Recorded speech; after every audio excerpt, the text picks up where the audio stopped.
तो गाइज़ कैसे हो आप सब। हेलो एवरीवन, कैसे हो आप सब।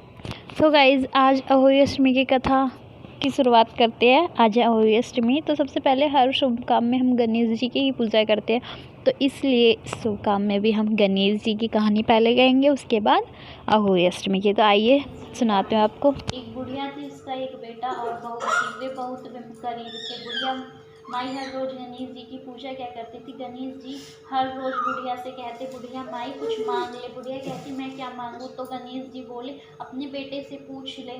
तो बेटा बोला, माँ धन मांग ले। बहू से पूछने लगी तो बहू बोली, सासू जी पोता मांग लेना। बुढ़िया ने सोचा कि दोनों अपने मतलब की मांग रहे हैं, सो पड़ोसन से जाकर पूछूं। वह पड़ोसन से जाकर बोली, श्री गणेश जी मेरे को बोले कुछ मांग ले। तो पड़ोसन बोली, पगली क्यों तो धन मांगे, क्यों तू पोता मांगे। थोड़े दिन की जिंदगी है, अपनी सुंदर काया मांग ले। घर आकर बुढ़िया सोचने लगी कि बेटा बहू भी राजी हो, उनकी भी माननी चाहिए। दूसरे दिन गणेश जी आए और बोले, बुढ़िया माई मांग कुछ। बुढ़िया ने कहा, मुझे सुंदर काया दे, सोने के कटोरे में पोते का दूध पीता देखूं। अमर सुहाग दे, निरोगी काया दे। भाई दे, भतीजे दे, सारा परिवार दे, सुख दे, मोक्ष दे। गणेश जी ने कहा, बुढ़िया माई तूने तो मुझे ठग लिया, सब कुछ मांग लिया, अब जैसा बोला है वैसा ही हो जाएगा। और गणेश जी अंतर ध्यान हो गए। अब बुढ़िया माई ये कहें, सब कुछ वैसा ही हो गया। हे गणेश जी महाराज, जैसे बुढ़िया माई को दिया वैसे ही सबको देना। गणेश जी की कहानी। एक दिन गणेश जी महाराज चुटकी में चावल और चम्मच में दूध लेकर घूम रहे थे कि कोई मेरी खीर बना दो। सब ने थोड़ा सा सामान देखकर मना कर दिया। तो एक बुढ़िया बोली, ला बेटा मैं तेरी खीर बना दूं। और वह कटोरी ले आई। तो गणेश जी बोले कि बुढ़िया आई कटोरी क्यों लाई, टोप लेकर आ। वह अब बुढ़िया माई टॉप लेकर आई और वह दूध से भर गया। गणेश जी महाराज बोले कि मैं बाहर जाकर आता हूँ, जब तक तू खीर बनाकर रखना। खीर बनाकर तैयार हो गई। अब बुढ़िया माई की बहू के मुंह में पानी आ गया। वह दरवाजे के पीछे बैठकर खीर खाने लगी तो खीर का एक छींटा जमीन पर गिर गया। उसमें गणेश जी का भोग लग गया। थोड़ी देर के बाद बुढ़िया गणेश जी को बुलाने आ गई तो गणेश जी बोले, बुढ़िया माई मेरा तो भोग लग गया। जब तेरी बहू ने दरवाजे के पीछे बैठकर खीर खाई तो एक छींटा जमीन पर पड़ गया था, सो मेरा तो भोग लग गया। तो बुढ़िया बोली, बेटा अब इसका क्या करूं। गणेश जी बोले, सारी खीर अच्छे से खा पी कर सबको बांट देना और बचे तो थाली में डालकर छींके पर रख देना। शाम को गणेश महाराज आए और बुढ़िया को बोले कि बुढ़िया मेरी खीर दो। बुढ़िया खीर लेने आई तो उस थाली में हीरे मोती हो गए। गणेश जी के महाराज से दौलत बुढ़िया को दिया वैसे ही सबको देना।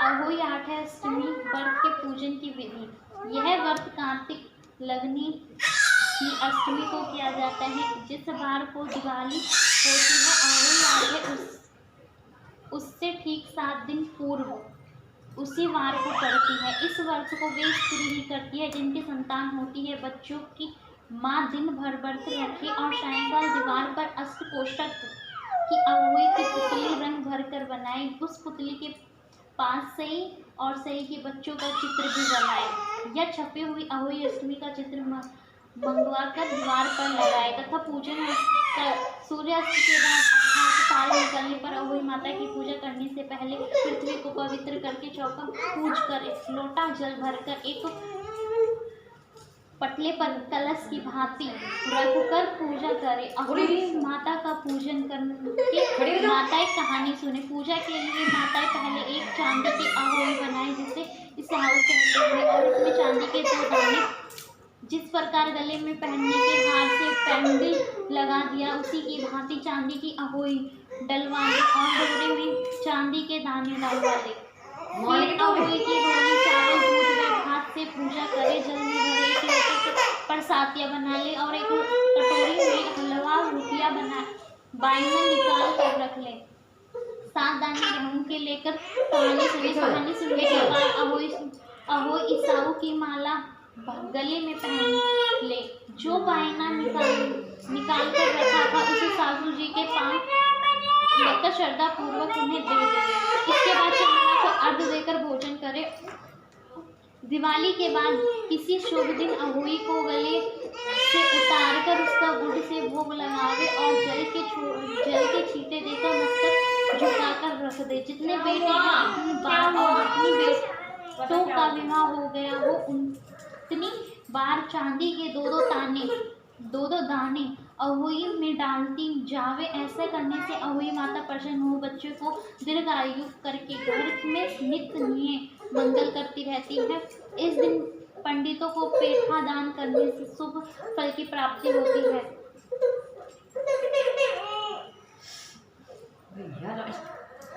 अहोई का उद्यान, जिस स्त्री को बेटा हुआ हो अथवा बेटे का विवाह हुआ हो उसे अहोई माता को उद्यान करना चाहिए। एक थाली में 7 जगह 4 पूड़ियाँ रखकर उन पर थोड़ा हलवा रखिए। इसके साथ ही एक साड़ी ब्लाउज उस पर समर्थ अनुसार रुपये रखकर थाली के चारों ओर फेर कर श्रद्धा पूर्वक सासू जी के पांव लगकर वह सभी सम्मान सासू जी को दे।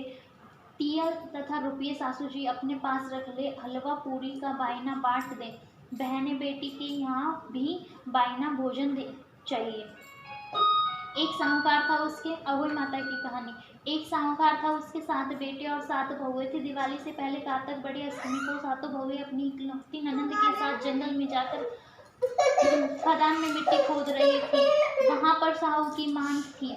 मिट्टी खोदते समय ननंद के हाथ में साहू का बच्चा मर गया। उसने साहू माता बहुत नाराज हो गई और बोली, मैं तुम्हारी कोख बंद कर दूंगी। तब ननंद अपनी 7 भाभियों से बोली, तुम में से कोई अपनी कोख बंधवा लो। सभी भाभियों ने मना कर दिया, कोख बंधवाने से इनकार कर दिया।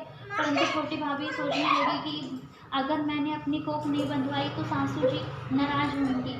यह सोचकर ननंद के बदले में छोटी भाभी ने अपनी कोख बंधवा ली और अब उसके बाद उसको बच्चा होता वह 7 दिन का होकर मर जाता। एक दिन पंडित को बुलाकर पूछा, मेरी संतान 7वें दिन क्यों मर जाती है? तब पंडित ने कहा, तुम सरहु गाय की सेवा करो। सरहु गाय सहु माता की बहेली है, वह तुम्हारी कोख खुलवा देंगी, तब वह मेरा बच्चा जिएगा। अब वह बहुत जल्दी उठकर चुपचाप सरहु गाय के नीचे साफ सफाई कर आती। सरहु गाय ने सोचा, रोज उठकर कौन मेरी सेवा करता है, सो आज देखूंगी। गौ माता खूब सवेरे उठी और क्या देखती है कि साहूकार के बेटे की बहू उसके नीचे साफ सफाई कर रही है। गौ माता उससे बोली, क्या मांगती है? साहूकार की बहू बोली, साहू माता तुम्हारी बहेली है और उसने मेरी कोख बांध रखी है, सो मेरी कोख खुलवा दो। गौ माता ने कहा, अच्छा। अब तो गौ माता समुद्र पार साहूकार की बहू को अपनी बहेली के पास लेकर चली। रास्ते में कड़ी धूप थी, सो वह दोनों एक पेड़ के नीचे बैठ गए। थोड़ी देर में एक सांप आया। उसी पेड़ पर गरुड़ पंखनी का एक बच्चा था। सांप उसको डसने लगा।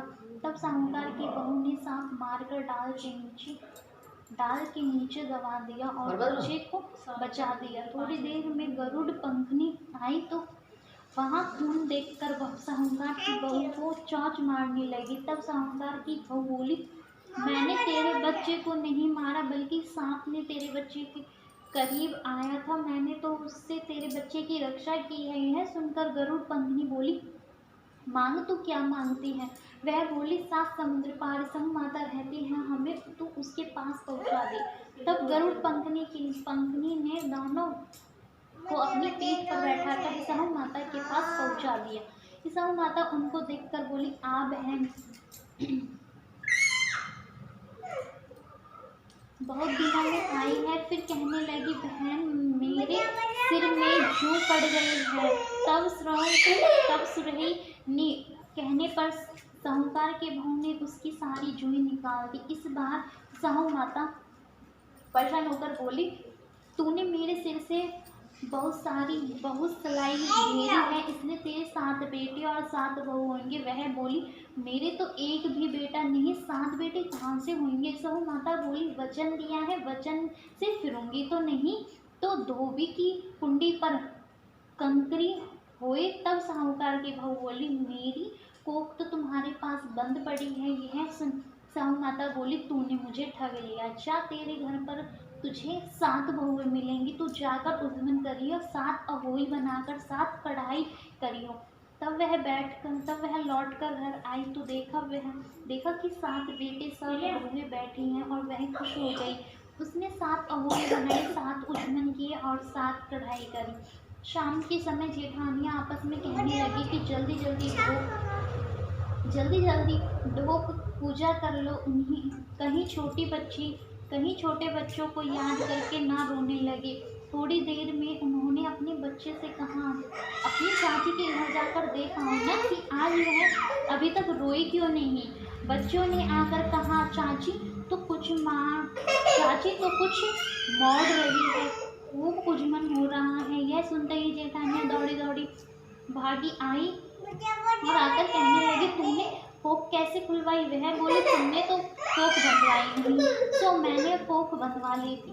अब साहू माता की कृपा से मेरी पोक खुल गई है, और हे साहू माता, जिस प्रकार उस साहूकार की बहू की पोक खुली, उसी प्रकार हमारी भी पोक खुलवाइए। एक कटोरी में गेहूं के दाने लेकर कहानी सुने।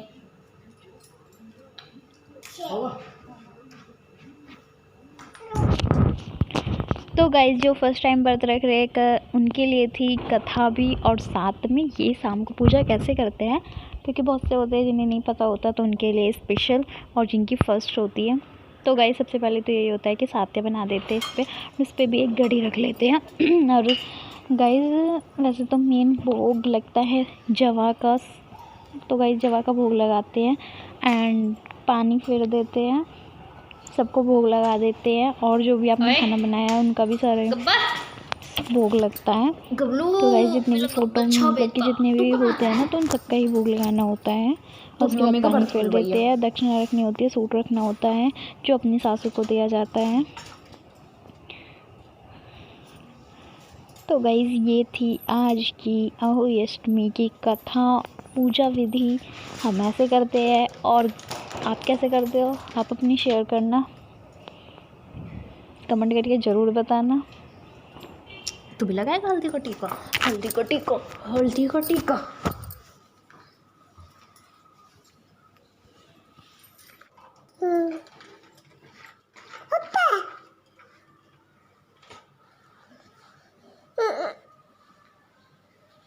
मैं आज तुझे फेंक दूंगी, बता रही हूँ। ले इसका माथा टेक दे, टेक ले माथा टेक। अरे माथा नहीं टेकता, धुनी भी नहीं लेता। यूँ मम्मी छी माथा तो टिकवा दे। कितना कमीना लड़का है,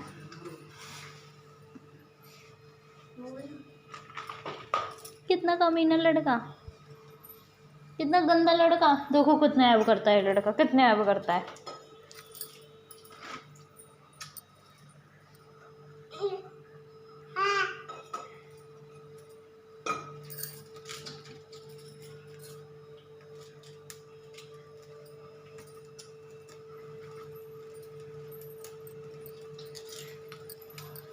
चल खड़ा हो ले, ढूंढ लूंगा, मेरी वीडियो बनेगी। माथा टेक ओ कुत्ते। आ गई मेरी मैया, बेचारा देखे मार गया, पीता रहे, मार गया। जल्दी आ, बिल्कुल बंद है ना। अब देखने इस समय हाथ खा जाऊंगी, हाथ खा जाऊं तेरे में।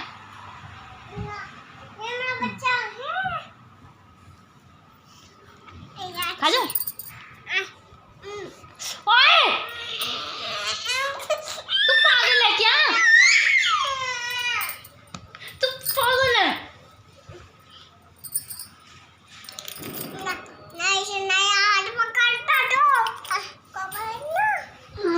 पापा को तेरे पापा से खूब बड़ी तरीके से पिटाई कराऊंगा। नीचे गिर जाएगा तो तूने, और मत छेड़े।